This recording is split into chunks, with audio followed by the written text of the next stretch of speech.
what are you guys doing to the locker rooms? Hi, as you can see, we're getting a much needed makeover for our girls and boys locker room. We're getting brand new lockers. It's going to look so great. As you can see here in the girls locker room, they've already removed all the lockers and they're going to be brand new. We're very excited. Let's head over to the boys and take a look at the construction.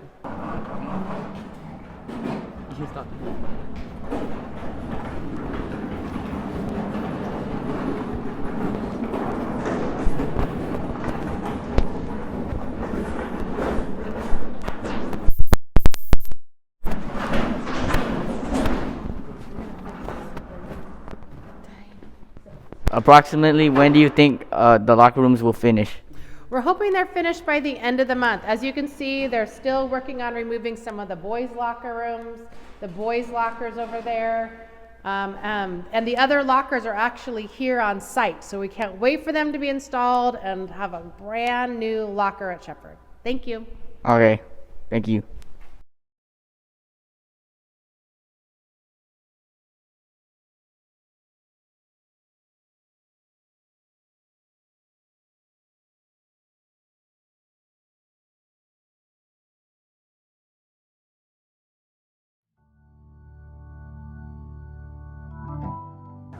The statue. Near the AMC Theater, there was a statue and an ice skating rink. You can still find the statue in Plaza de Cesar Chavez Park near the old spaghetti factory. This is the statue at Eastridge Mall. Old shops at Eastridge. Macaroni Grill. Sport Chalet.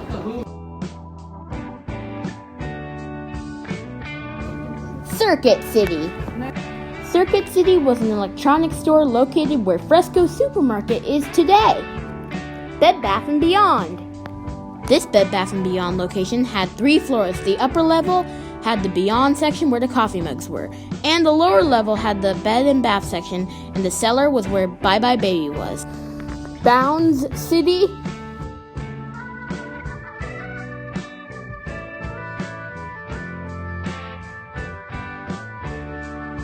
Sears.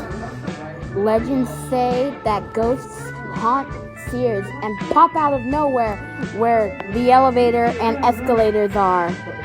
Barnes & Noble. Located across the street from Bed Bath & Beyond was Barnes & Noble, home to a bookstore with a Starbucks, home to the Frappuccino. Oh, I love Frappuccinos.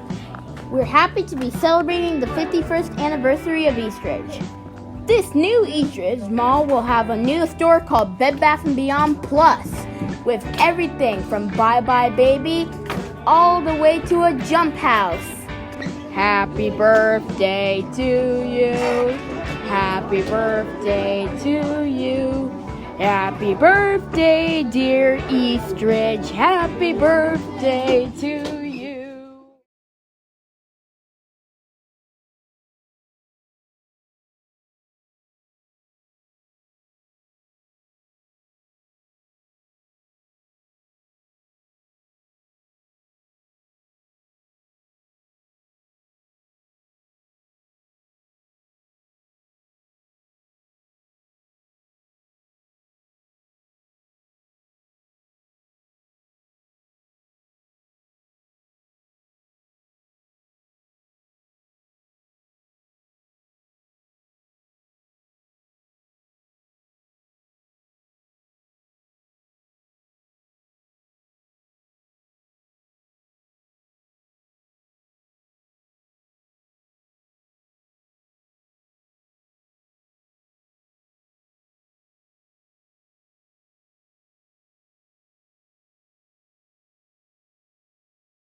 Try to make a holiday, what holiday would it be? I think the holiday I'd make up would be one that America would love. So check this out. Everyone loves the Super Bowl. After the Super Bowl, the next day, nobody wants to go to work. I would make that Monday after the Super Bowl a holiday for everybody so we wouldn't have to go to work that day. Thank you. What's your name? Miss Doherty. If you could make up a holiday, what would it be? I think I'd like to have a national day to do nothing. And you could pick it once a year. You wouldn't get penalized from work. It wouldn't count against your sick time, or your vacation time. It would just be the day you get to do nothing. Okay, thank you. What's your name? Miss Johnstone. If you could make up a holiday, what would it be? I don't know what it would be called, but I would make a holiday where you couldn't use any type of electronics. No TV, no video games, your guys' faces, no cell phones, nothing. And everyone was forced to just like do things with each other, like outside, play play board games, like read, go to a park, go on walks.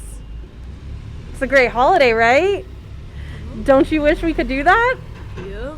Okay. Thank you. You're welcome. Name? Gabe, If you could make up a holiday, what would it be?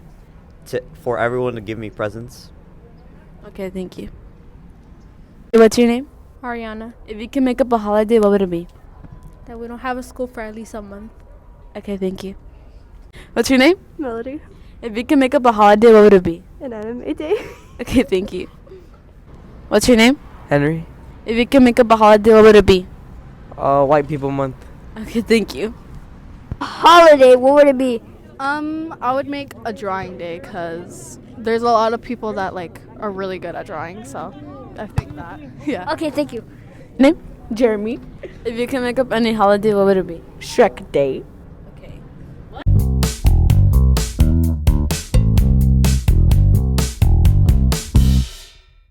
Do you have any updates for soccer?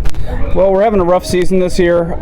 We're having some trouble with some of the basics, but the team is starting to gel, and we've had some really good plays out of the games. But I'm still hopeful that we'll pull this out by the end of the season. Okay, thank you.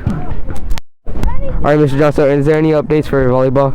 Yeah, so the volleyball team is playing pretty well. Both teams are around 500. They had a couple of rough games against the two best teams in the league, Shibuya and Quimby, and they just had a great game this past Tuesday, and they beat league rival Fisher. So we took care of them, and both teams are 500 with one more game to go. Good job, volleyball. Thank you.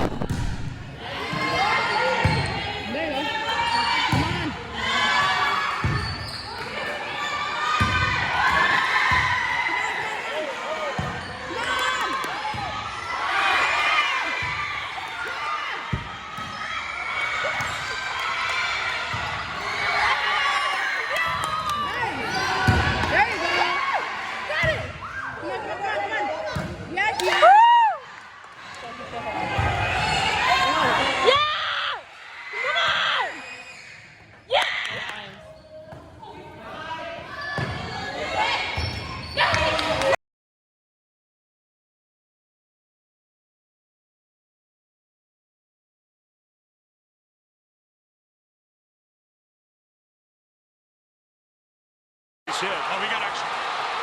Hernandez digging for third, and he'll make it in there first and third with one out. We got action. Early and often is key for Team Puerto Rico. You see the shift, you just go right with it. We're going to get first and third. Here he is in a pickle early on. Emmanuel Rivera, he's had a lot of good at-bats so far for Puerto Rico. That one is hit down the right field line. Verdugo tracking after it again. This one he will get there, make the catch.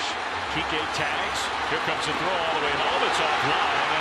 And Hernandez scores the first run of the game. It's 1-0. You would figure Baez would be one of the main weapons against a tough lefty like this. Runner goes 1-2, driven to right field, hard hit. Going back on the ball, Verdugo. It is gone. Bayamón, Javi Baez is here to play. Starting team. After the meeting on the mound, Eddie Rosario drives one to the deep part of the ballpark. Thomas at the wall. That one's gone.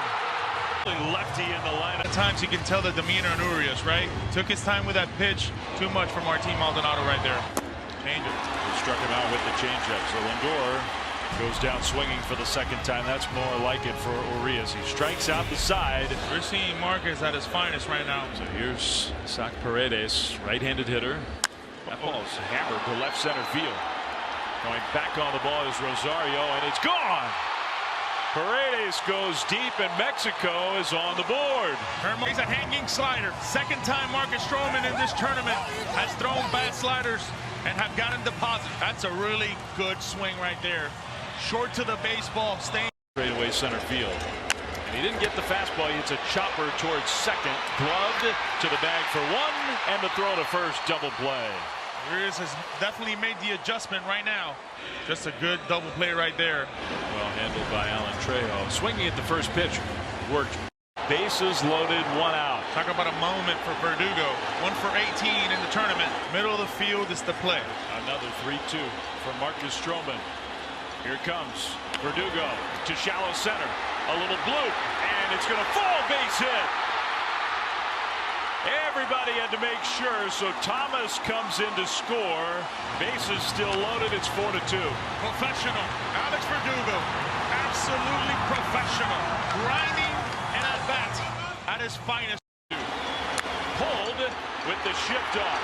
Out in shallow right. Baez has it, and he throws. Runs to make it 4-2. Their pitching staff keeping them in it. Oh, got it right at the knees. Strike three. A frozen two-seamer. Not much you can do with that. Too close to take. If you're a young kid and you want to love baseball, you come to this atmosphere. Got Mexico on the board back in the second. Line drive, base hit left field. That's going to tie the game. Barnes is in. Here comes Arozarena. He'll score. Verdugo slides into third. It's 4-4 in the seventh. You want to talk a bad one? Just get enough of it. Paredes. It's 4-4. A little flip shot into right field. That's another hit. And that will put Mexico ahead. Verdugo has scored. Urias comes through. 5-4. Viva Mexico! Mexico's alive! Magdalena's finest, Luis Urias. Biggest moment for Mexico. Biggest moment Hi, for this is Urias. the Lost and Found. So first, we have this sketchbook by Angelina Nguyen. We got another one. It says Leo Purple. Another sketchbook that has no name, no nothing. Full-on history book of like the 6th grade history books. Yeah. Here's two. And then the third one. This water bottle by Michael. This one. This water bottle. This one. This one. And a new orange one. Also, we got some glasses. These ones, and these ones. And that's really it. Thank you. If any of these Lost and Found clothes are yours, go to Lost and Found and go pick them up.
Wadi Rum, and we just went to Lawrence Spring. This is where they filmed Lawrence of Arabia and The Martian with Matt Damon.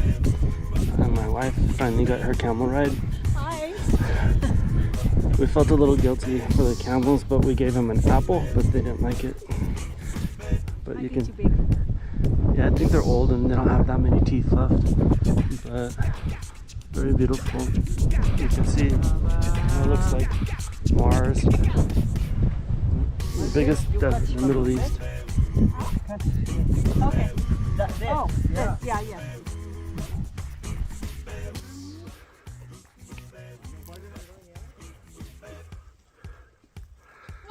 This is the Wadi Rum Preserve in Jordan.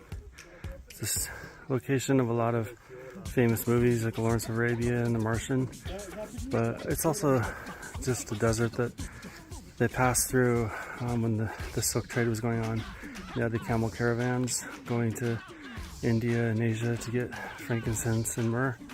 The frankincense and myrrh, it's just like an incense, but it made the Tibetans and some of the people around here very well.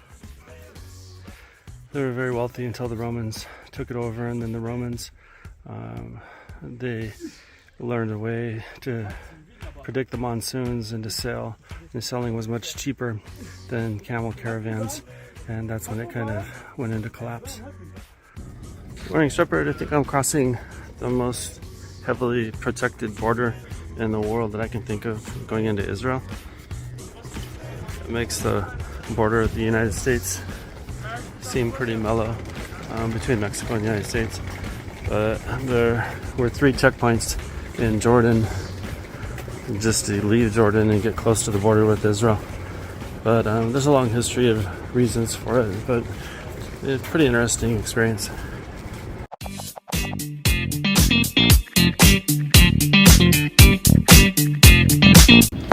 What's your favorite memory? Honestly, that's a tough one to answer because I actually have a lot of favorite memories. But anything involving my kids, my wife, yeah. All right, thank you. All right, what's your name? What's your favorite memory? I don't know. Wait, hold up. Elementary. Yeah, okay, thank you. What's your favorite memory? Being 1 day old. I don't All right. What's your favorite memory? My favorite memory was the first time we took my daughter to Disneyland. All right, thank you. All right, you ready? Yeah, go. What's your favorite memory? Summer, because I didn't have to go to school. Me too. My favorite memory is going to Universal Studios.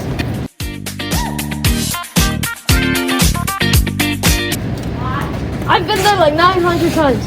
No, you haven't. Yeah, I have. No, you haven't. I've go there like every 2 months, like every summer. Bro, you haven't been to Universal. All right, Adam, what's your favorite memory?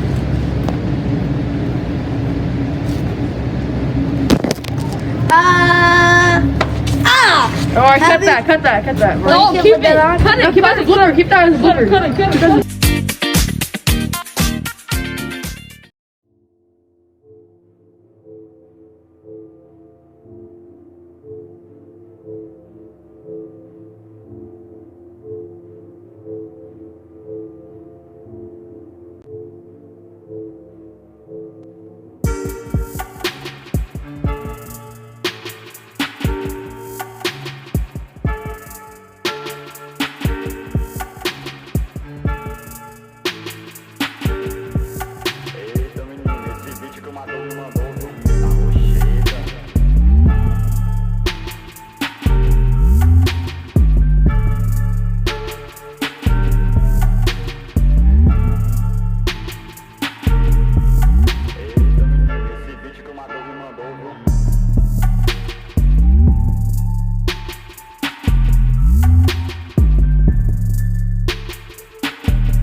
A long life can pass by many milestones.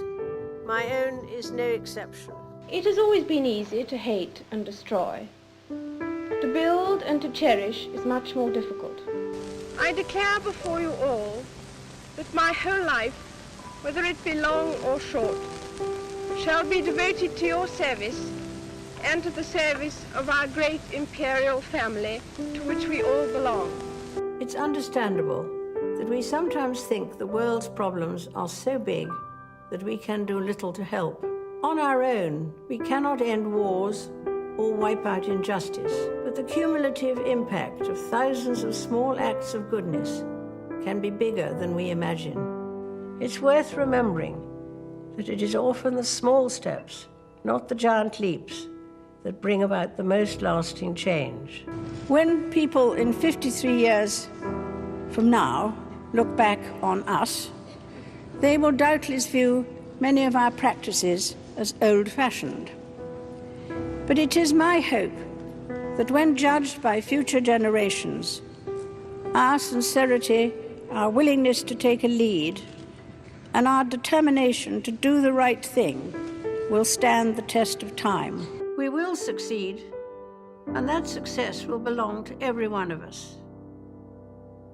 We should take comfort that while we may have more still to endure, better days will return. We will be with our friends again. We will be with our families again. We will meet again.